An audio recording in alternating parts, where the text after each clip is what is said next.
one good-looking pan. And any barmaid can be a star maid if she dances with or without a plan. Hooray for Hollywood, where you're terrific if you're even good. Where anyone at all from Shirley Temple to Amy Semple is equally understood. Go out and try your luck, you may be Donald Duck. Hooray for Hollywood. Ladies and gentlemen, boys and girls, children of all ages, you are listening to Radulich and Broadcasting premier podcast, Damn You Hollywood. And I'm your host, the mandated reporter, and frankly, I'm mortified, Mr. Mark Radulich. Yay! And frankly, I'm mortified. And joining me this evening, the star of stage and screen herself, ladies and gentlemen, Alexis Hejna. How do you do, madam? I have not been on stage in probably over 15 years. We're talking musicals tonight. We are talking musicals. We're talking Oscar nominees. We're talking about all the things that aren't Marvel and Star Wars, that is. Yeah. How many Golden Globes did this film get? Or Golden Globe nominees, I should say. I actually have that information right here. I was kind of read straight from this. Named one of the best films of 2021 by the National Board of Review and the American Film Institute. Received 4 nominations at the 79th Golden Globes, including Best Picture, Musical Comedy, and tied with Belfast, which we'll be reviewing eventually, for leading 11 nominations at the 27th Critics' Choice Award, including Best Picture. And so generally those things lend itself to this will probably be nominated for lots of Oscars. And of course, we're talking the 2021 Steven Spielberg directed, easy for me to say, West Side Story, because when you're a jet, you're a jet. Got it right here. Best Picture Musical Comedy, Best Actress in a Motion Picture for the lead, Rachel Zegler, Best Supporting Actress Motion Picture, Ariana DeBose, and Best Director, because Lord knows if Spielberg makes a movie like this, he's going to get nominated. So I've never seen West Side Story, not the play, not the stage musical, not the movie. I was acutely aware that it was based on Romeo and Juliet and what it was. Having now seen the Steven Spielberg iteration of this, what we're going to talk about, I was also very much aware of a lot of these songs just as a cultural thing. Mm-hmm. Like, who doesn't know I Feel Pretty, which I need to talk about at some point. But I've heard like my dad jokingly singing around the house and stuff like that. Like, I knew all of these different songs, You're a Jet, and all of that. I didn't realize they were from West Side Story, though, because I'd never seen it before. So I'm listening like, oh, and I had a lot of those. Oh, that's where that's from. Yeah. So what about you? In 50 words or less, your experience with the West Side Story tale? I have not seen it on stage or the 61 either. Not that I didn't want to. It's just one of those never really came up, never had the option. I think I've seen a couple of scenes from it. Lord knows I've seen a million parodies of it. Mm-hmm. I was joking before we started this. I said, well, worst comes to worst, we could always just sing the numbers from the Animaniacs episode where the Goodfeathers parody it. Mm-hmm. And then all of a sudden it's like, Carluta, I just met a bird named Carluta. And if I sing anymore, I'm going to scare off what few viewers we have. But it's kind of like Wizard of Oz or... Oh, God, I had another musical in my head I was thinking Sound of Music. Sound of Music, yeah. It's like, even if you haven't seen it, you're familiar with it by association. Yes, somebody has grabbed you by the shoulder, spun you around and said, look, how do you solve a problem like Maria? And then they walk away. Well, good to know that's what your wife does. No, it's just that big of a cultural phenomenon, and it is that ingrained in our culture. Again, it's like you don't have to have seen it to have the general gist of it. Yeah. And yeah, like I said, even if you don't know all the songs by heart, you've probably heard, if you haven't heard one song, you've definitely heard parodies. Sure. Of this song. There was a couple of songs that I heard that I realized I've actually heard in other TV shows that have been sung, like American Dad, Family Guy, Simpsons. There have been little moments where someone just starts belting into a random musical number. And you watch it go, oh, that was from that time they were parodying Sound of Music. Oh, or damn it, now you put that in my head, Mark. West Side Story. So my mother-in-law is culturally very conservative. What I mean by that is she doesn't cotton to remakes. She doesn't like sequels, updates. It's like whatever the original version that she's aware of. I have to be very, very clear about that. Mhm. Whatever the one she has experienced is, that's the canonical one, and there can never be another. So when she found out that Steven Spielberg was doing West Side Story, and why not? Why not do a classic? There's depending on how you do it and how talented you are, you can really make some really interesting things. Giving it a fresh coat of paint and whatnot, and that's certainly what we're going to talk about tonight. But she thought that this was a crime against cinema, stage, and humanity. I've come across at least a few people. One of my relatives at Thanksgiving, I mentioned about how I was going to review it, and they're like, "Well, why remake it?" They just couldn't grasp it. I actually have an interview here. It's it's attached to the Wikipedia page. Spielberg has apparently always wanted to do a musical, and got this interview from 2004. Said, "I've always wanted to make a musical, not like Moulin Rouge though, an old-fashioned conservative musical like West Side Story or Singing in the Rain. I've been looking for one for 20 years. I just need something that excites me." And I think you and I have agreed that after watching this, we're sitting there going, Spielberg, darling, you are one of the most, if not the most famous film directors of all time. Your name is practically synonymous with whimsy.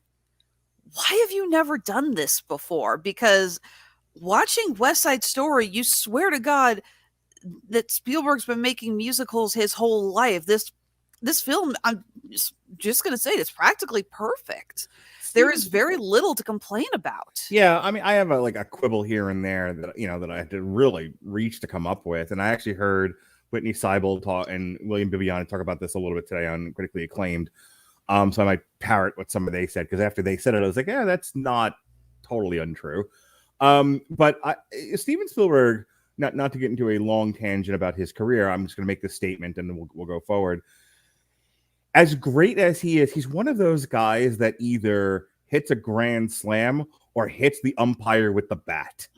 Like, there's not a lot of in between. True, but like I said, the name Spielberg is synonymous with directing.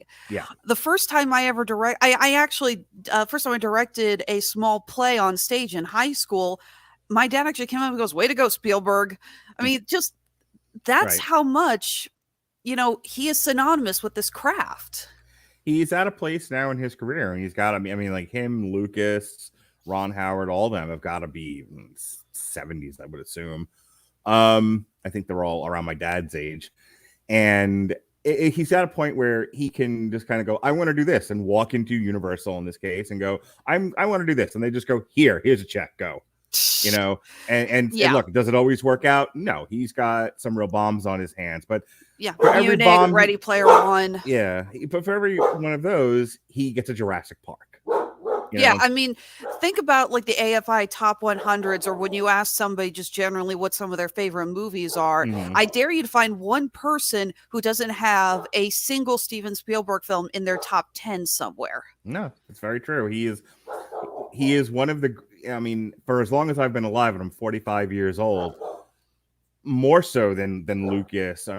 Lucas has like the one hit on his hands, but Steven Spielberg has decades of hits. And look, you're never going to have a perfect record, but him, maybe a handful of others are the ones that everyone goes to. As you said, they are the living definition of the word movie director. And I'll tell you, I was shocked by how good this was. So let's get into it. We want to talk about it. Let's talk about it.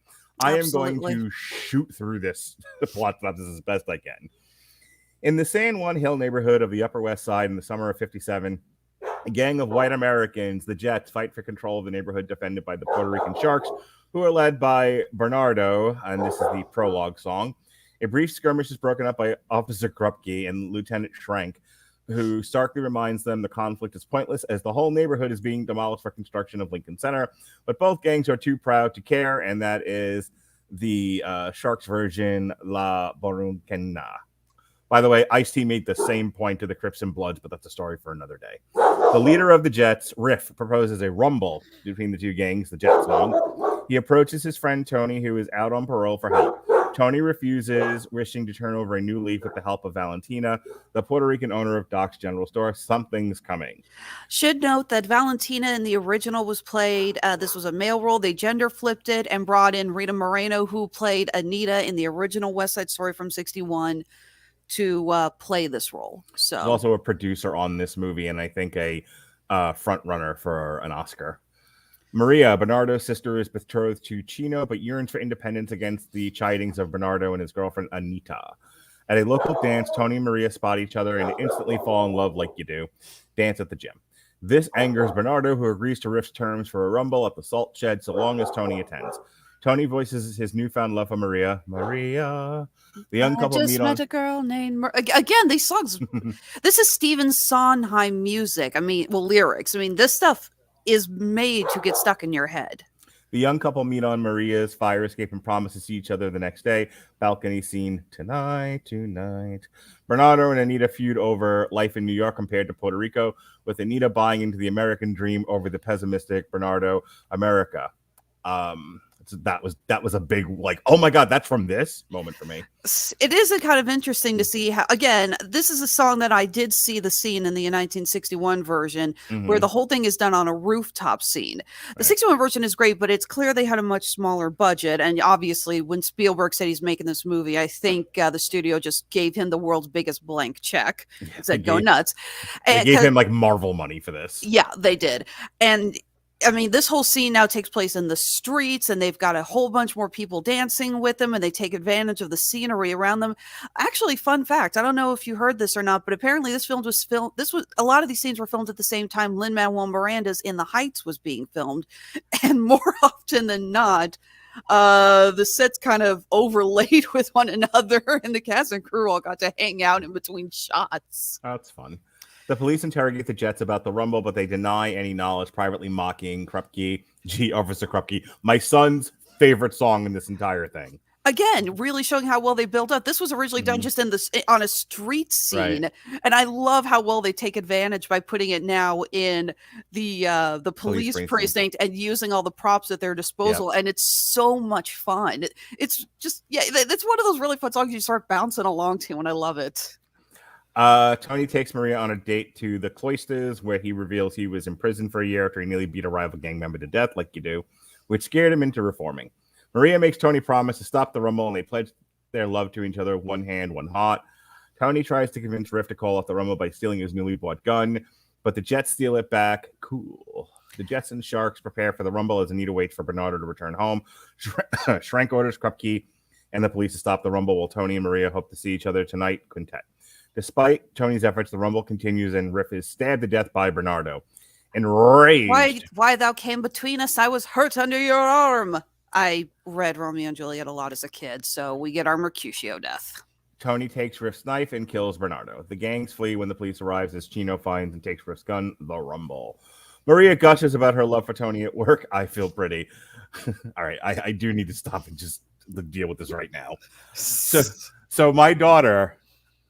I knew just a girl sort of focusing on her beauty and going, I feel pretty, and prancing around and draping herself in fancy scarves and whatnot was going to send my daughter into the stratosphere. And I looked at her. I wanted to see what her reaction was. And she literally makes the face that Penny makes when they show her in the Raiders of the Lost Ark on The Big Bang Theory. She just kind of got these like, what? And I talked to her like, what was going on in your head during I Feel Pretty? She was like, I'm confused. You feel pretty about what? Why do you feel pretty? What is happening in that scene? And then I had to explain it to her, and she was like, people should not be so concerned with women's looks. And I was like, I understand what you're saying, but zillions of years of history. And she harumphed and walked out of the car into the woods to live deliberately. Anyway, it's a really, really funny moment between me and her. Anyway, her glee is short-lived when Chino arrives and reveals Tony killed Bernardo. She is distraught, but still loves him, and they plot to run away together. Valentina learns of Bernardo's death and reflects on her own mixed-race relationship with the late Doc somewhere. Chino, still armed with a gun, plots to kill Tony against the Sharks' protest. After identifying Bernardo's body at the morgue, Anita returns home to see Maria with Tony and argues about their relationship. Accepting that they are in love, she warns that they need to get out of the city. A boy like that, I have love. Schrank interrogates Maria about Tony's whereabouts. Maria sends Anita to warn Tony about Chino. However, Anita encounters the Jets, who shout racial slurs, force her to dance, and ultimately try to rape her, which is a really uncomfortable scene to watch with your kids, by the way. Yeah, that's putting it mild. You think it's uncomfortable watching your kids? Try watching it with your mother. Yeah, I took my mom to see this as a birthday present. And I would be curious to see how 1961 handles that bit. Until Valentina intervenes. Her dream of America shattered by the night's events. A traumatized Anita resolves to return to Puerto Rico and spitefully claims Chino killed Maria. Valentina condemns the Jets, who leave in shame. Upon learning Anita's news from Valentina, Tony runs out into the streets yelling for Chino to kill him. He is interrupted by Maria's arrival to his relief. Before they can reunite, Chino arrives and shoots Tony, mortally wounding him, and he dies in Maria's arms. Maria takes Chino's gun and aims it at the gathered Jets and Sharks, threatening to kill them all for their actions, but she's unable to bring herself to fire the gun. As police arrive to arrest Chino, members from both gangs assemble to take Tony's body, solemnly forcing a procession into docks with Maria following. Finale. All right, Alexis, kick us off here. Obviously, you loved it. What did you love about it?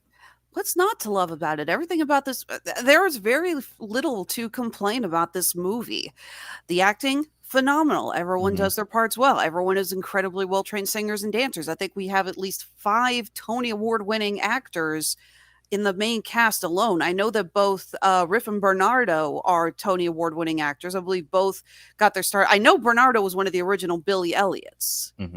I'm trying to remember, what did the guy who played? Hang on, I got Wikipedia here in front of me.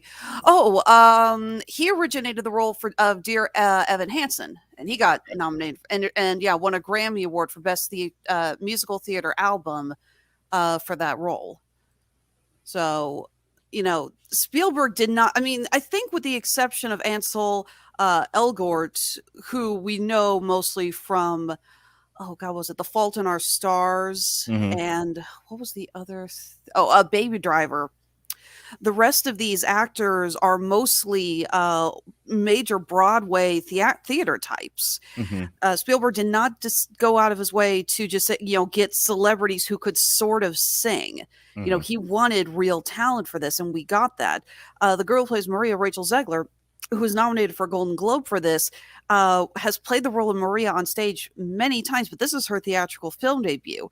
And from what I've heard, she's been cast to play Snow White in the Disney reimagining of that against Gal Gadot's Evil Queen. Okay. More on that headache later. So that is amazing. They really take advantage of the sets. They take advantage of the scenery. Like I said, again, we were talking about the whole thing with the America song and how they expanded on that. The One Hand, One Heart scene originally was in a shop that Maria was working in. Here they go to the cloisters, and it's so much more symbolic because that song basically is their wedding vows to each other. Everyone does that part so well. The cinematography is great. The costumes are great. I love seeing all of the really stylish 1950 dresses and suits that all the characters are wearing. It's just so interesting that when you try to watch the original, and again, I've seen a lot of scenes from it, and you have they have the Jets chorus line dancing down the streets on their way to a rumble. And it's just like, how the hell am I supposed to take this seriously? There's a great Family Guy bit where Peter's trying to hang out with the Jets, and he's falling all over himself while they're trying to dance. And he's just like, "Look, I thought we were just gonna go rumble with the Sharks." Someone goes, "Not without 5 years of jazz and 2 years of jazz ballet and 2 of tap." Let me jump in here. My son's reaction to all of that was he thought the Jets were the coolest thing ever, and he was like, "You know what West Side Story needs?" And I'm like, "What's that?" My almost 8-year-old son, more fight scenes. Of course. Which I thought was amazing. Please continue.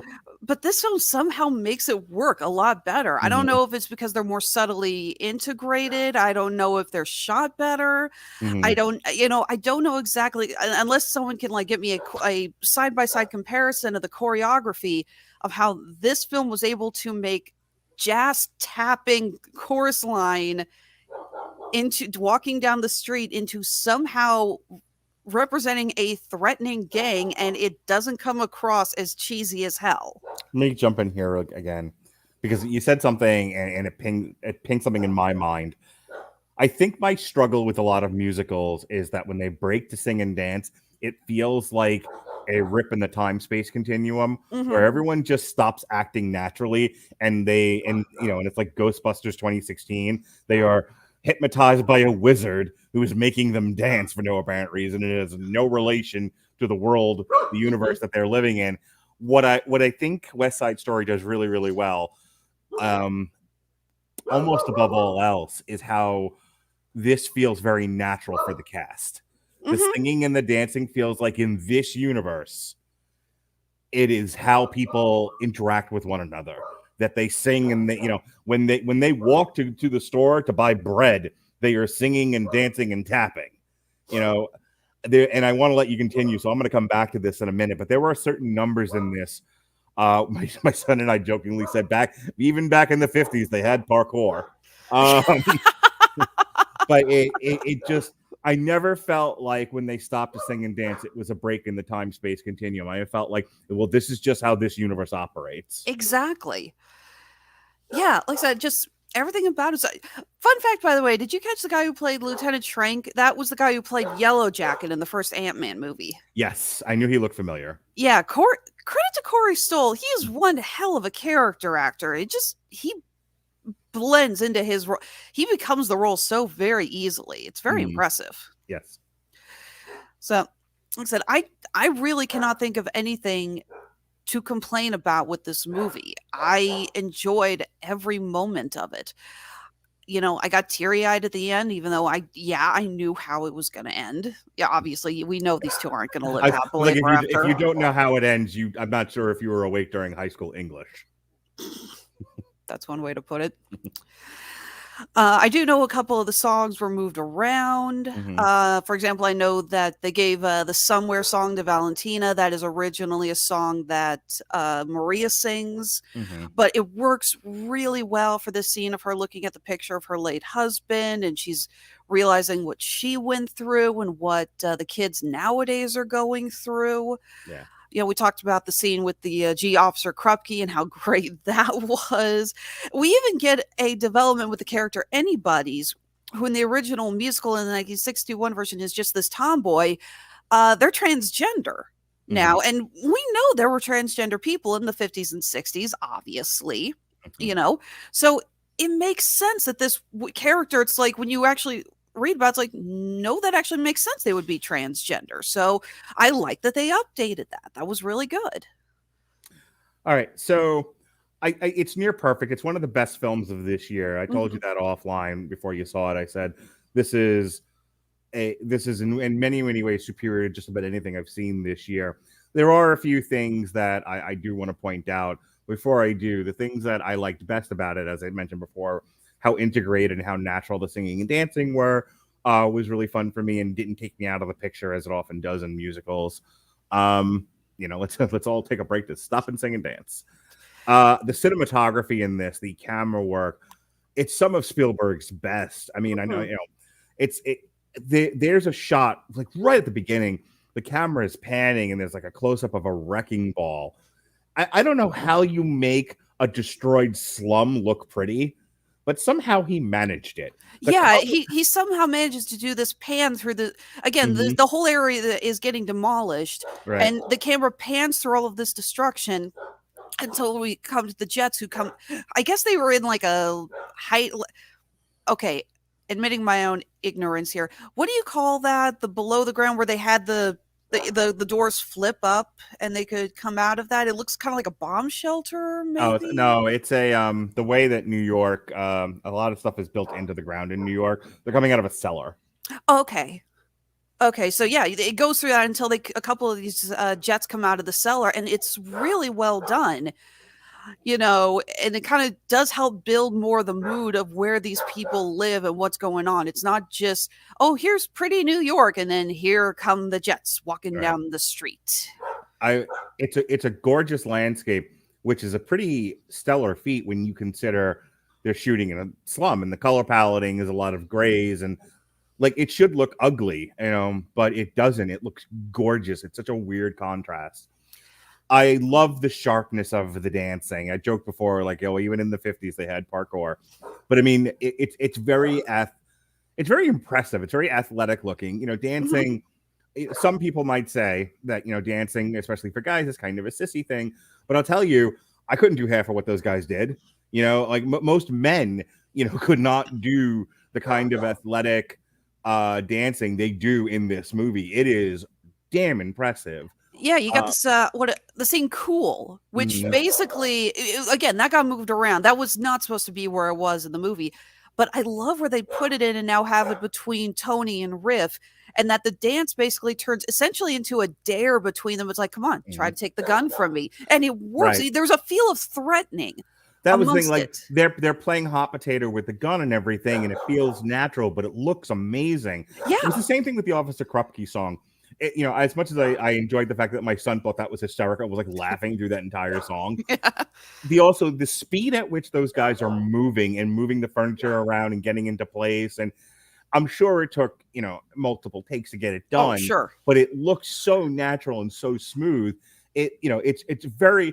This is a very physically impressive movie.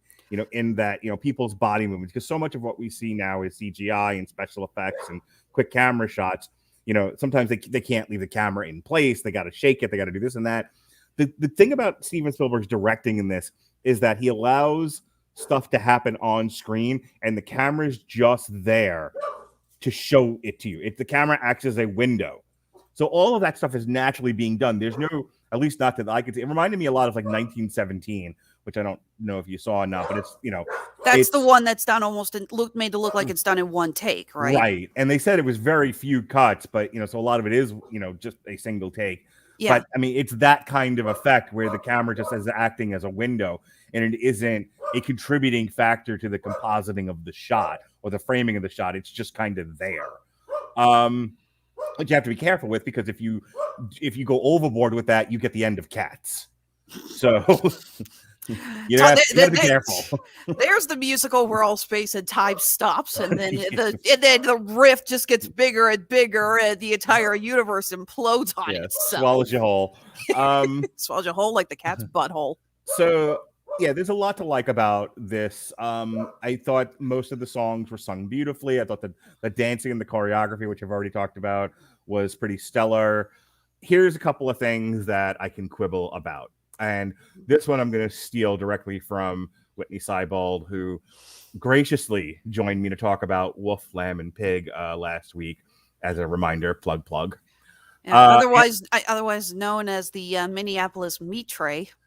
Ansel Elgort as Tony. Him and William Bibiani talked about how he's probably in a very, very strong cast. So sometimes your weakest member is still strong, but everything is in layers and scale. It's probably the weakest part of this movie. His performance is a little on the flat side, and I remember them talking about, because I noticed it. And here's the thing: I'm not just parroting what they're saying. I noticed it too, that his performance felt a little soft. It felt a little flat to me. I think everybody kind of sings him out of the picture, but I thought that was the point of Tony. I get what you're saying. Tony is a very hard character really to portray on screen when you realize he's supposed to be this major badass who practically almost killed a kid in a rumble, did a year in jail, is trying to get back on his feet, is supposed to be so incredibly handsome that this girl falls in love with him when she first meets him. And it's clear that he doesn't want to fight anymore, so he's got to be tough, threatening, handsome, but look like he couldn't harm a fly. Yeah, he's got to be vulnerable. And he, very similar to my thoughts on Evan Hansen from Dear Evan Hansen, where it's just like I look at that face and I almost can't take him seriously. Like here's this doe-eyed, fresh-faced, rosy-cheeked guy, and he's like, he's the baddest man in town, and I'm like, I just want to pinch his cheeks. What are you talking about? But who cares about his looks? He is an amazing singer. I have no discrepancies with him. When he was belting out in Maria, I was floored. He has a lovely voice. I think for the most part, most of his portrayal in this, and again, I thought this was more the directing than it was the performance. The other two guys seem to think the other way around. I just felt like sometimes the picture was sort of swallowing him whole, and he had the girl who plays I'm just terrible at names tonight, Rachel Zegler. Mhm. She even on screen feels like she is projecting out of the screen, like you are watching a stage performance. The girl who plays Anita, who I think gives the best performance of this entire production, Without question. she is in 3D. She is coming at you in 3D. You know, a lot of the guys who play the Jets, especially the lead Jet, Riffs, Skinny Pants. Like, he does a great job of coming through the screen. Bernardo, everybody has this great job of making you feel like you are fooled into thinking you're watching a stage production. He's the only one where I was reminded I was watching a movie. And I hate to say it, but it wouldn't surprise me if Ansel Elgort was one of the few things the studio may have pushed a little bit more. Again, he's the only actor here. I don't know. I don't have his page open. I don't know if Elgort's got theater training or not. He's been in a lot of other movies. I loved him in Baby Driver. I thought he was really ridiculously good in that. And again, I thought he was really good in this, but I don't know if he has theater training or not. So we may have a bit of a Russell Crowe situation here where it's not a case of he's bad. It's a case of when you have everyone else doing one thing and someone's doing, something slightly different, it's going to stand out and feel alien in a way. You know what I mean? He's got some degree of training. He went to the School of American Ballet for 5 years. Oh, nice. He went to the Professional Performing Arts School, among other things. So, I mean, some-ish. Anyway, but yeah, it looks like he's not it looks like he's done a little off Broadway, but apparently then he got picked up really fast after that for film roles. So it's clear that he does not have the theatrical experience that his castmates do. This is over 2.5 hours, just shy over 2.5 hours. I'm going to go ahead and say it's a little long. I would not go as far as giving credit to Steven Spielberg. I would not go as far as to say this is indulgent. I don't think that's the case. I do think that Steven Spielberg, if we were on this podcast, was like, no, we needed every minute of every bit of that footage to tell this story. And I'm going to go ahead and say, Mark Radulich, take it or leave it. You didn't need all 2.5 hours to tell that story. Do you know specifically any moments you would have cut? I think there's not a whole scene or a song I would have cut. I think I would have shortened the songs. I think we needed to. Here's the thing, I could absolutely be there in an editing bay, and I'm thinking about Peter Jackson and the Lord of the Rings, and I'm watching the dailies of that opening sequence, the long pan as we talked about. That is a very, very long opening bit that they do. It goes on for a good 10 to 20 minutes. I mean, there's room to cut there. I could see that. That, as everyone's dancing along the street and everything, there's some cuts that could be made. And I think over the course of the movie, if you cut 1 to 2 minutes of almost every scene, you can save yourself 20 to 30 minutes. And you're down to like a tight 2 hours and 15. That's enough. This didn't need to be over 2.5 hours. This isn't Lord of the Rings. So that's really like my only minor quibble about this. The lead could have been a little bit better, and the movie could have been a little bit shorter. But other than that, if that's me reaching for something to talk about. But while I was there, I thoroughly enjoyed it. I mean, look, and I know, when I bring some of this up and people go, why?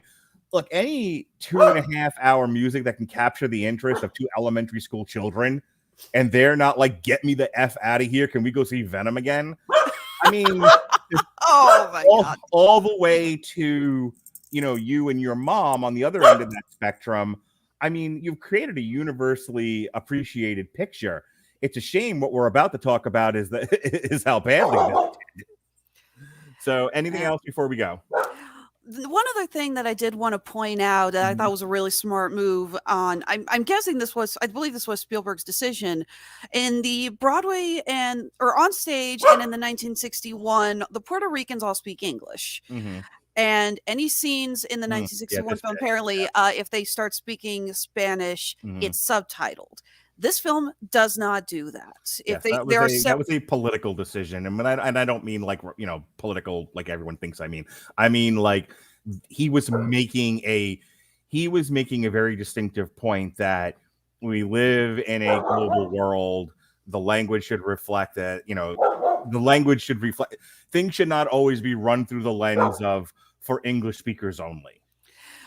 Well, what I think works so much well about that is that I do not speak a lick of Spanish. Right. We've been over this before when we were talking about Encanto, Mhm. that there are multiple bits that I do not understand what they're saying.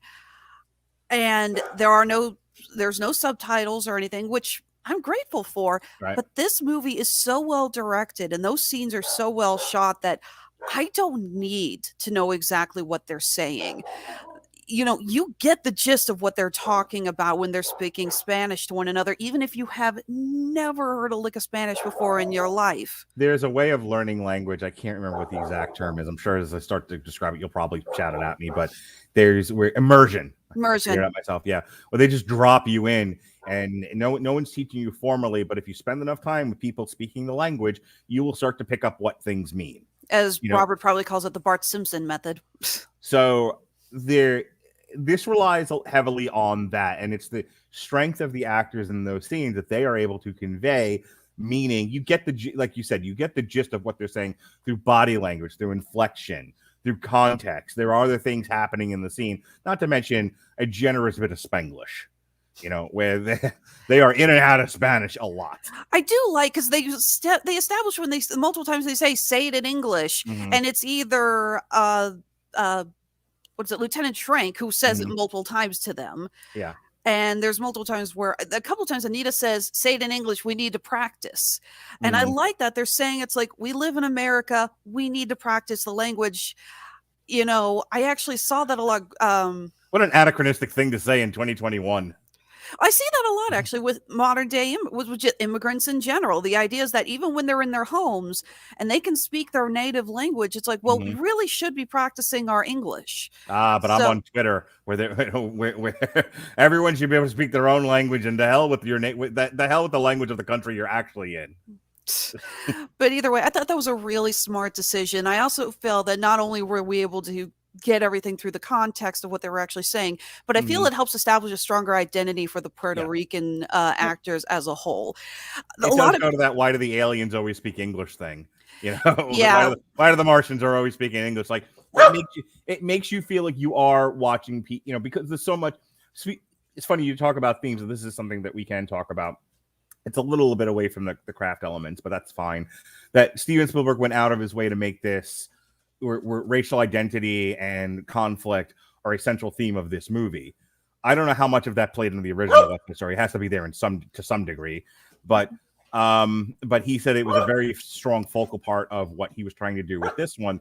What lends a lot of help to that is the fact that, again, because the actors are made to look like they're not breaking from how they would normally behave if this wasn't a movie. You are made to believe that you are watching something very authentic. Exactly. You can, I don't know if you know this or not, Alexis, but if you're into this modern take on West Side Story and you would like to listen to the music again and again and again, do you know where you can do that? Oh, gee, tell me, Mark, tell me. And the Emmy goes to, you can get that on Get Amazon. Get that means to podcasters? Yes. GetAmazonMusic.com/W2M Network for a free 30-day trial of the Amazon Music Unlimited service. Over 70 million songs and whatnot, plus podcasts, including this one on AmazonMusic.com. You can try it for free on us by clicking the link in the description of this podcast. GetAmazonMusic.com/W2M Network. If you like it, you keep it, pay the monthly fee. If not, you cancel it. No fuss, no muss, no contracts. Why not get a free 30 days of music, all the music you could possibly listen to, both versions of West Side Story and anything else you might like. Cats, because cats are not dogs. Or In the Heights, or Dear Evan Hansen, You Stink. All the music you could possibly, Tick Tick Boom. It's all there for you on AmazonMusic.com. And with that, ladies and gentlemen, here comes what little money this thing made. We're in the money. We're in the money.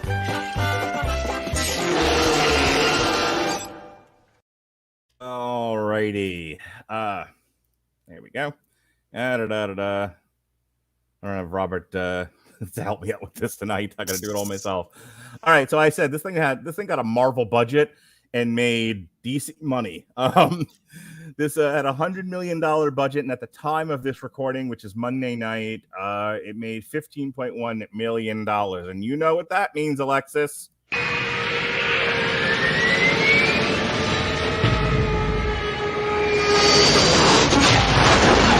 I hope this thing wins a lot of awards because it ain't making any money. Unfortunately, as good as this movie is, and as much as it is award bait, it is being released at the absolute worst time because everything else is getting released. All the big blockbusters are getting released. We got Spider-Man, we got Encanto for the kids, Ghostbusters Afterlife is still in theaters. Mm-hmm. The fact is that as amazing as this movie is, it wouldn't surprise me if, you're with a group of friends and it's like, I want to go see Spider-Man instead. I mean, hell, I'm going to see Spider-Man on Friday night.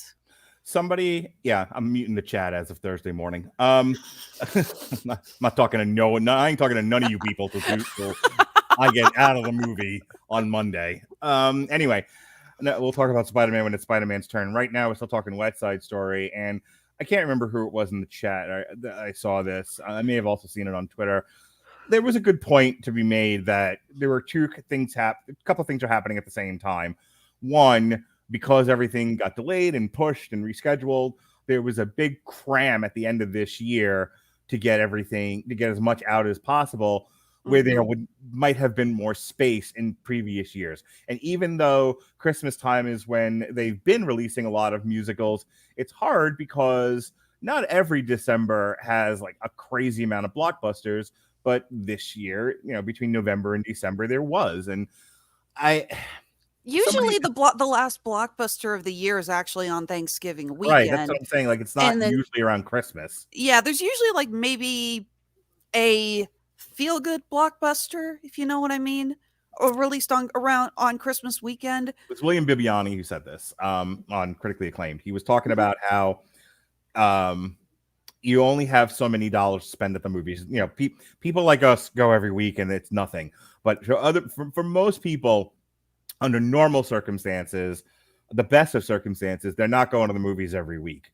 And so if you're making your maybe once a month, once every 6 weeks trip to the movies, and your choices are Eternals, Ghostbusters, Encanto, Welcome to Resident Evil, House of Gucci, maybe you don't go see West Side Story.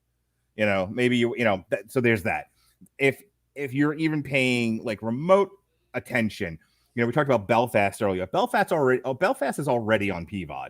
Spencer is already PVOD. House of Gucci will be PVOD like any day now. There are movies that if you don't feel like you have to see them in the theater, we were talking about this earlier. Announced today, Marry Me with Jennifer Lopez, which is based on a comic book. We're going to review that next year.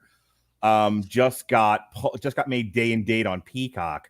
And my first reaction, and normally I'm resistant to the idea of things being day and date because I'd rather see them in the theater. But that one, I was like, I don't really need to see Jennifer Lopez on the big screen. I'll just watch that one at home.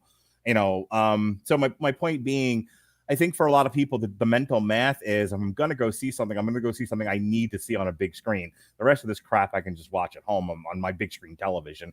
And I think for a lot of people, that's what West Side Story will be on Peacock soon enough, and they'll just wait. And that, unfortunately, is affecting its take. But it did make the #1 movie of the weekend, and I said it would. So yay me! Oh, actually, this is 20th Century. This is Jesus Christ. I thought this was Universal. This is a Disney movie. Oh, poor Disney. The mouse. This one came. This was another one that came over on the Fox purchase. Yikes. Anyway, West Side Story was the #1 movie of the weekend, with a $10 million gross. And 15 million at the time of recording. Encanto was knocked from 1 to 2. Ghostbusters Afterlife 2 to 3. House of Gucci by angry old Ridley Scott 3 to 4. Eternals maintaining its place at 5. Welcome to Raccoon City maintaining its place at 6. Clifford the Big Red Dog 7. Christmas with the Chosen, The Messengers, which is your annual Christian movie, from 4 to 8. Dune 8 to 9. Venom currently on PVOD. went up, actually, went from 11 to 10. Trading Places with No Time to Die, which, no, they didn't trade places. No Time to Die went from 12 to 11. Finally. King Richard, currently day and date on HBO Max, went from 9 to 12. National Champions, which we are going to review when it goes PVOD in 5 minutes, debuted at number 13. Holy moly. Is that one of the ones I need to review? Or Nope. Okay. That's a Jason movie. Okay. Rounding out the top 20, we have True to the Game, Belfast, The French Dispatch. Come on. That's one you're reviewing. Licorice Pizza, which is in contention for Best Picture of the Year, fell from 17 to 18. Red Rocket, which I got to figure out who I'm going to get to review that with me and how I'm going to get him to do it. Because it's about a guy who goes into porn who returns home, and it looks fantastic. And I have no idea which one of you people would want to watch that movie besides me. So I'll figure it out, though. It's my goal. Red Rocket debuted at number 19, as you thought it might. Spencer, which we're going to review Thursday, and Suck Diddly Yucked, dropped from 19 to 20. France debuted at number 35, and Agnes debuted at number 37. Worldwide, here's where we stand on a hill of lies. China still owns the market. Yeah, not a lot of movement this week. I'll just rip through these really quickly. Battle of Lake Changjin, still at 900 million. Unless Spider-Man beats it, that's your number one movie of 2021, people. I'm sorry, but considering that we only have after this comes out, we have another 2 weeks, if that, left of 2021. We went over that. Doesn't matter. Yeah. If it stays in the movies for 6 months, it all gets attributed to 2021. Fair enough. But I'm sorry. I love Spider-Man. I'm going to see it, but I do not see it racking up that much. That's a scary amount of money. Forbes put out an article today that said that it might. It didn't make much of an argument about it, but it did talk about the fact that if there's one movie that could do it, it's that one. So we'll see. That's certainly been my contention. Hi Mom in the second place spot at 822 million. No Time to Die firmly sitting at number 3. F9 firmly sitting at number 4. Detective Chinatown firmly sitting at number 5. Venom has reached the end of its rope at 493 in the 6th place spot, knocking Godzilla to 7. Godzilla versus Kong. Shang-Chi with a paltry 432 million. And if that couldn't break 500 million, you know what's definitely not going to make 500 million? Chris Bailey. Eternals at a paltry, a mediocre, a depressing 395 million. With Dune, which was day and date on HBO Max, which took the world by storm and then promptly petered out at 389 million. So that is where we are. This weekend, I mean, you could go see Nightmare Alley. I'm going to before I see Spider-Man, but let's face it, starting at the earliest possible showing on December 16th and going all the way through Monday, everyone and their brother is going to be seeing Spider-Man, except me, who's going to be seeing Nightmare Alley. Don't you have me reviewing Nightmare Alley? I think you said you wanted to be on that one. Mm-hmm. I just got to find time to sneak away to a movie theater. I'm probably going to have to catch a matinee on Monday. Yeah, I'm seeing it Sunday night after work. Then we're coming home and recording with Harry Broadhurst. We're doing some wrestling. And then, we're reviewing it Monday. And then we're finally getting to Spider-Man on Tuesday. And then shortly thereafter, Spider-Man, I mean, as I keep saying, Spider-Man's going to do really, really well. But you blink your eyes and we're into the Christmas week. So everything starts on a Wednesday. You've got The Matrix, Sing 2, and The King's Man all coming out on December 22nd. I cannot remember the last time this many movies were released in December like this. Yeah, it's pretty crazy. I mean, after that, there's a bit of a break. So Spider-Man, The Matrix, which is day and date, so that's going to have a rough time making any decent money. And I don't know if anyone even, under normal circumstances with less competition, sure, people go see Kingsman, but it's rated R. It's stuck between Sing 2, Matrix, and Spider-Man. I think this is going to be yet another dog for Walt Disney. Again, this was an inherited Fox pick, if I remember correctly. You kind of have to wonder how much money would the companies lose if they sat on the movie a little bit longer and released it in 2022, as opposed to trying to cram it out and get it at the end of 2021. Yeah. I don't know what possessed Disney to decide that up against them between the Matrix and Spider-Man, this was a good idea because it's not like January. There's a lot of stiff competition. And I know January is the graveyard of movies. Yeah, but I mean, like, the very first movie that even might be mildly worthwhile is January 7th. That's the 355. Then Scream, then Guy Ritchie's Operation Fortune, then Morbius, and then what's his face? Roland Emmerich's Moonfall on February 4th.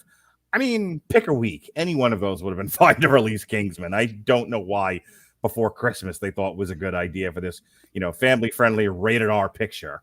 Like I said, I know that sitting on the movie, they're losing money. I know they need to release these movies, otherwise they're going to continue to have problems. But again, you look at how many movies have been released in the last 2 months and how, as you put it, insanely overcrowded it is. And yeah, a lot of that is due to the fact that the first half of 2021, we were all still sitting on our thumbs waiting for the COVID vaccine. Right. So, but at the same time, you're going, did somebody not say it's like maybe it would actually be less money loss if we hold off and save the movie for just a little bit longer, right? As opposed to trying to release now, because I can't help but feel that they're losing more of this money by releasing movies with this much competition. I mean, normally you wouldn't release a movie in September, but like this was the ideal year to do that. The spike in COVID infections was starting to die back down again after the Delta variant. I mean, I guess you how could you have possibly known that? When they made the decision to push Kingsman all the way to December, they didn't know there was going to be a Delta variant, and they didn't know there was going to be a spike in COVID infections. But the point being, even if you don't know that, I don't know how much the studios know. I mean, because we hear about it, following the stuff on social media and whatnot and reading the trades. I would imagine they had some idea when Warner Brothers, like Matrix, the 22nd, Universal, Illumination, Sing, the 22nd, Sony, Spider-Man the 17th, and you're like, how do you as Disney not look at that and go, look, maybe don't release this thing in December. Pick any other month, September would have been fine. January would have been fine. Maybe not the fourth quarter of 2021. I mean, February used to be also considered the graveyard of movies along with January, but it's really made a comeback in recent years. Yeah, Deadpool changed all that. Yes, it did. It was Deadpool. Deadpool's officially made February a good month to release movies. It's ridiculous. But so, yeah, it's like, okay, fine. We get it. You don't want to release movies in January. Fine. That trend is probably never going to change. And if it does, knock on wood. But again, it's like, I think Kingsman would have been great to release in February. Yeah, Now, do remember that this thing had already been pushed back a lot. We're still digging out from the 2019-2020 productions. So I maybe contractually, again, who knows what arcane language is in that Fox deal that Disney got themselves into that said it had to be out by X amount of time. So maybe February might have been too long. Though, all things being equal, I don't disagree with you. I just don't know if waiting that long, if they legally could by contract. That's what I'm saying. Like, you know what their competition in September was? Dear Evan Hansen and Malignant. Oh, and Cry Macho, which was, like half of what I just said was day and date, and the other half nobody saw.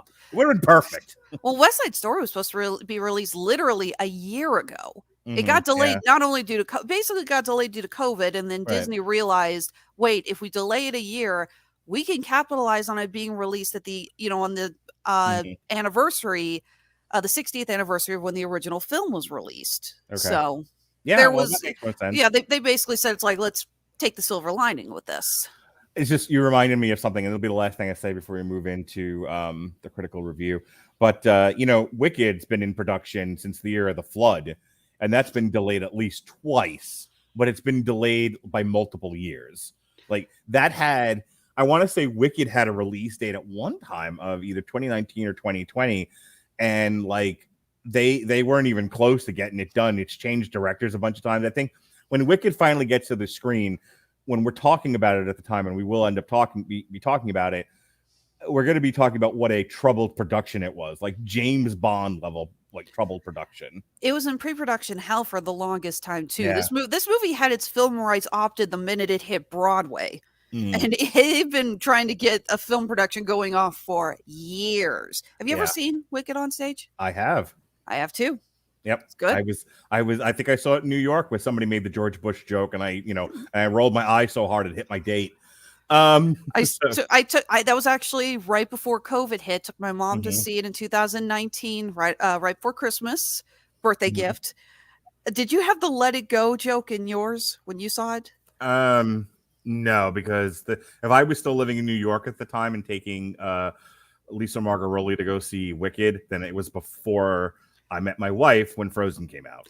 There's a joke when we saw it where I think it's the bit where Glinda is telling Elphaba to get over the whole thing about the slippers. And, she's telling them to release Dorothy. She says, "Would you just let it go?" And the audience just lost hysterics. My mother and I both went, yeah, that. All right, folks, here we go with the critical review. Are you ready? No! I said, are you ready? No, God! No, God, please, no! No! No! No! The critical review of West Side Story is brought to you by Grammarly. For you listeners of Damn You Hollywood on the Radulich and Broadcasting Network on W2M, Grammarly is offering a free download of the Grammarly software. Grammarly's AI-powered products help people communicate more effectively. Grammarly helps you write mistake-free on Gmail, Facebook, Twitter, LinkedIn, and nearly anywhere else you write on the web. Grammarly helps you correct hundreds of grammar, punctuation, and spelling mistakes while also catching contextual errors, improving your vocabulary, and suggesting style improvements.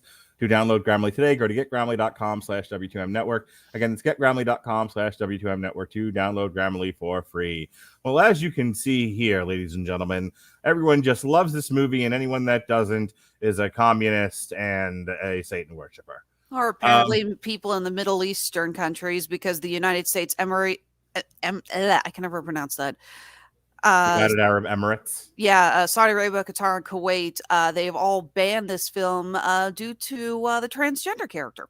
Of course they have. So it's got a 93% critical rating, fresh rating, and a 95% audience score. Everyone just loves it to pieces.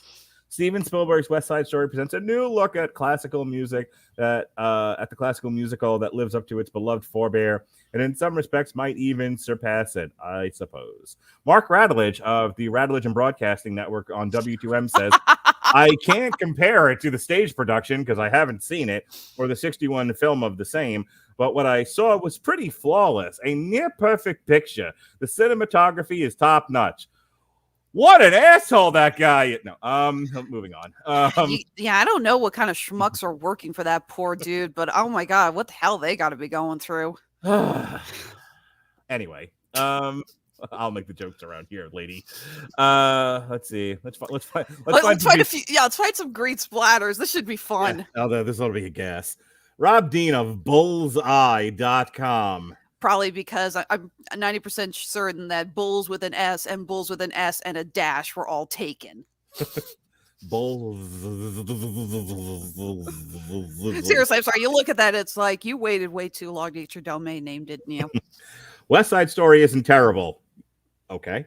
But it doesn't accomplish what it was clearly intended to do, landing with a dull thud on the big screen. Alrighty. Whatever. Yeah. Only because I like saying it. Ed Whitfield of the Tray.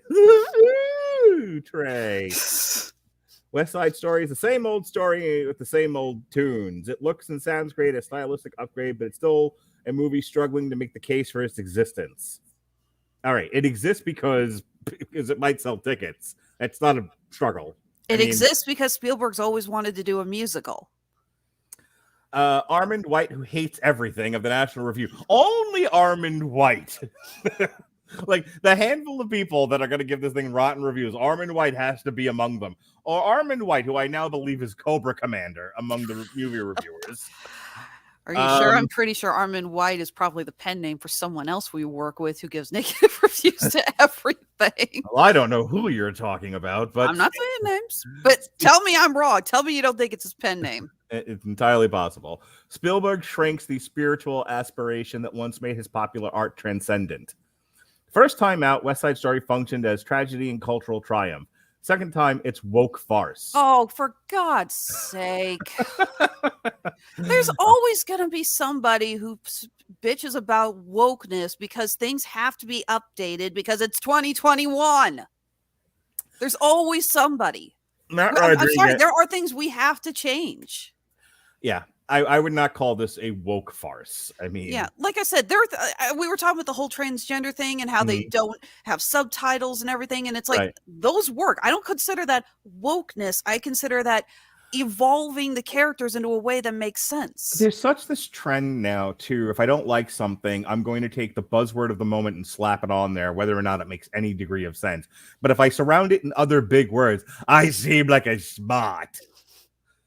I'm smart. I want respect. I'm Armin what's-his-face from the National Review. Like I said, he probably got pissed because he doesn't speak a word of Spanish, and probably because he was Anybody's in the 1961 was his favorite character, and he doesn't like that it's now a transgender. Matt Rodriguez of Shakefire with a less than helpful, at least, excerpt from his review. West Side Story puts a new coat of paint on a classic story. Okay. Okay, well, we've talked about this before. I would love to find out more about this algorithm that picks what's sentence from the reviews, because it's like, what does that have to do with the green splatter? Yeah, I don't get it. Yeah. Deborah Ross of The Spectator, top critic, Red Star, best of the best, brightest of the brightest, is more authentic. The backstories are more substantial. The singing and dance numbers are bigger. There's a part for Rita Moreno, which is neat. Could you be more condescending, lady? But in being more so, it is also peculiarly less so. And the quote chosen does not choose to go into that. So we're sitting there going, it seems like you liked it. Why did you suddenly give it a negative review? Yeah. Kristen Maldonado of Pop Culture Planet. Despite beautiful music and a stunning production, I can't help but feel that West Side Story continues to be a problematic story that glamorizes racism. All right, let me finish that, and then I'll scream about this myself. It glamorizes racism and reinforces how people just see all Latinos as interchangeable. Okay, so in the end, the white guy gets shot. How did we arrive at the conclusion that racism was glamorized? Kristen, just because you can't tell the difference between the Puerto Rican actors does not mean that this movie is racist. I mean, I'm sorry. Immigrants had problems. I mean, well, here's the thing. Central American immigrants had problems. There's nothing about, I mean, yes, my son thought the Jets looked cool, but even he had to acknowledge, he was like, oh, well, this ended poorly for them. Maybe they should have made different decisions, says the 8-year-old. I mean, you know, I glamorize means you make it look cool. The racism in this doesn't look cool. It made everybody in the theater I was in, for what that's worth, feel uncomfortable.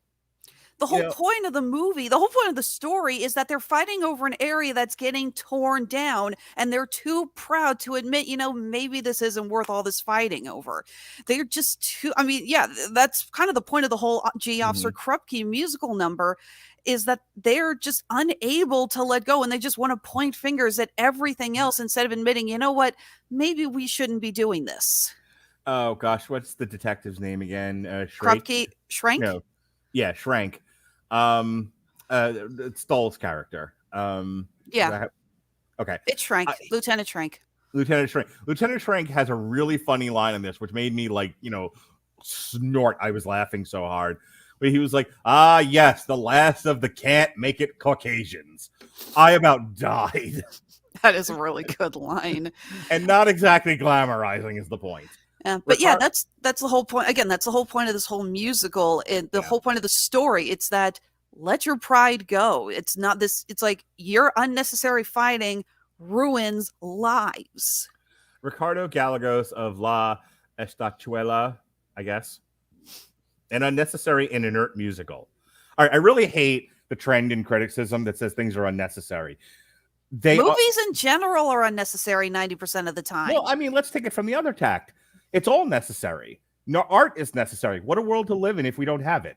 If it's just get up in the morning, make widgets, piss, and go to bed, what is the point of going on in this mortal coil that it is always an uphill struggle for most of us? Art is what makes life worth living. No, I agree. I'm talking about the point that these people say, well, it's unnecessary. It's like, by that definition, all movies are unnecessary. I don't understand what makes one movie more necessary than another. I mean, what is a movie more necessary because it's got a bigger budget? Is it more necessary because it tells a more relatable stance? Is it more necessary because it's adapted from a better story? Well, this is the argument I get into with my father-in-law all the time, and I mentioned this about my mother-in-law, and they're kind of on the same page with this, where it's, they're of the belief of once you've made it, never make it again, and they like to stand on their hind legs and and pronounce the death of cinema since at least the 50s and say there's not a new story out there. I'm like, I got news for you. There hasn't been a new story in 100 years, but we still keep making them. Why? Because people keep wanting to watch them. Listen, I just went through watching the first 4 or 5 Spider-Man movies with my son who'd never seen them before. And, they're there for people to enjoy, generations to enjoy over and over again. Like we're still talking about something that came out in the 60s. That was based on a thing that came out in the 50s. That was, based on a thing that came out whenever William Shakespeare wrote Romeo and Juliet. My point being that remakes, sequels, adaptations, any kind of take on, it's there for people to enjoy. That is what makes them necessary, is that they bring joy to people. Mm-hmm. That is the only reason for something to exist at a bare minimum, is that it brings joy to someone. The other thing is that it sells tickets, which is the ultimate purpose of making these things for the studio. I really, if you're going to be a professional critic, you got to strike the word unnecessary from your vocabulary. Absolutely. Last one, and then we'll call it a night. Gerald Perry of Art Fuse. Oi. It's just oi.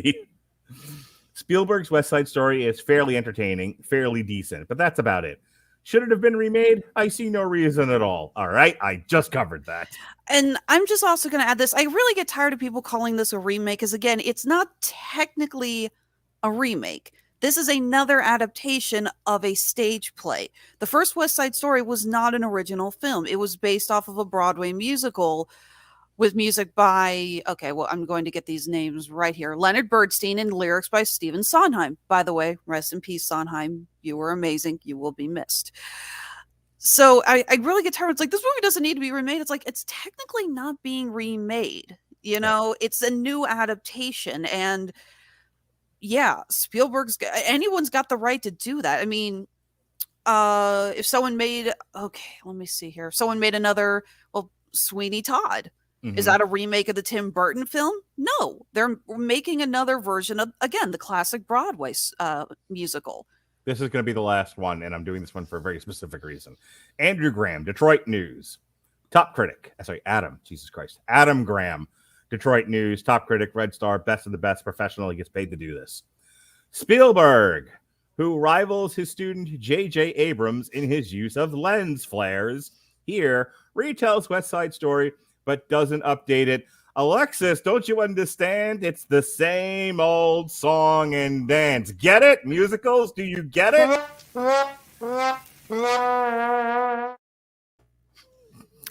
I will admit, because now that he does bring it up, there was a bit high amount of lens flares in this. I didn't even notice. I noticed in a couple of scenes. Mm-hmm. There are a couple lens flares. Nothing on the level of J.J. Abrams. No, and even then, we got to say, I'm in a dark theater and the thing's on film, and I'm still blinded half of the time watching Star Trek. Yeah, and for the record, we're talking early J.J. I love that everyone says, like, oh, J.J. Abrams, like, he hasn't done that since the first Star Trek movie, okay? And yes, that we can all point to that movie and laugh at the amount of lens flares on that thing. But the 2 Star Wars movies he directed did not have that problem. So it's like, okay, guys, the joke is done. All right, go back to making fun of Zack Snyder for using slow-mo, okay? Because he hasn't learned his lesson on that.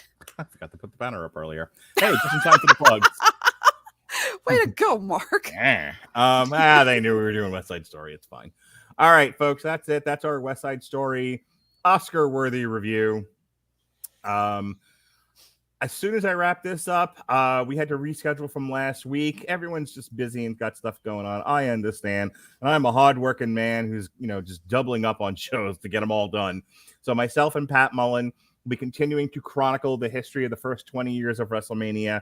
Tonight, it's a triple feature, as it were. We are doing the mania of WrestleMania 11, 12, and 13. The new generation begins and ends and turns into attitude. We've got attitude. You got nothing, Vince. All right. Anyway, it's also Spider-Man week all week long. We kicked it off in earnest with Everyone Loves a Bad Guy, Spider-Man's Villains. We did our very, very first official Damn You Hollywood review re-air. This was myself and Pat Mullen. Take a drink, everybody. Arguing over the merits of The Amazing Spider-Man 2 with Robert Winfrey stepping between us, being the cream in our Oreo cookie. Speaking of creams and Oreo cookies, myself and Benjamin Colon and Sean Comer had a lovely discussion, a Long Road to Ruin original. We compared all three Spider-Man series. We compared the Sam Raimi to The Amazing by Mark Webb to this latest iteration of the MCU with Tom Holland. We looked at which actor does the best comic accurate portrayal of the titular Spider-Man, which movies had the best villains, and finally, which series got the closest to the comic. There were absolutely no answers given, but all the answers were given. It's a conundrum tied up in a pickle. Tomorrow, also, Jesse's got a 4-part, speaking of Benjamin J. Colon, Spider-Verse series, episodes 289 through 292, Spider-Verse part 1, 2, 3, and 4. Part 1 went up today. Part 2 goes up tomorrow. Things not related to Spider-Man. Myself and Al Sedano of the Resurrections, Warlock, and Thanos podcast will be returning to Stargirl. We'll be reviewing season 2 on Wednesday. Once winter has come and gone on AEW Dynamite, we'll be having our annual Christmas party. Yes, it's a Christmas at Ground Zero on the Metal Hammer of Doom. No, we're not doing Weird Al. We've already done that. However, it will be a very poppy Christmas. Yes, indeed. We're going to look at the Poppy Christmas EP and then a bunch of our other singles and EPs that we haven't listened to. And then, oh, crap. And then finally, Chris Bailey. On Thursday, myself and Alexis Hejna will be doing a triple feature of more of your favorite Oscar-worthy movies. Spencer, The Eyes of Tammy Faye, and House of Gucci. So that'll be fun. And then in the evening time, in between time, myself and Ronnie Adams will be looking at the first 2 Kingsman movies on Long Road to Ruin. And then we, Friday, while everyone else is seeing Spider-Man, I'm going to be home. But I'm not alone. I will be with either my friend Paul Farr or my other friend Robert Winfrey, and we will be covering the Otter Beterbiev versus Marcus Brown fight on ESPN. And then finally, Saturday, myself and Daniel Lasby are doing alternative commentary for Jake Paul versus Tyrone Woodley 2 Electric Boogaloo. All right, Alexis, do your plugs and take me home. All right. So firstly, going ahead and talk about Tripped Up Trivia. We just recorded our Christmas edition. Had a lot of fun with that. It's going to be airing, Mark, when did we say it's airing? Christmas Eve? Christmas Eve.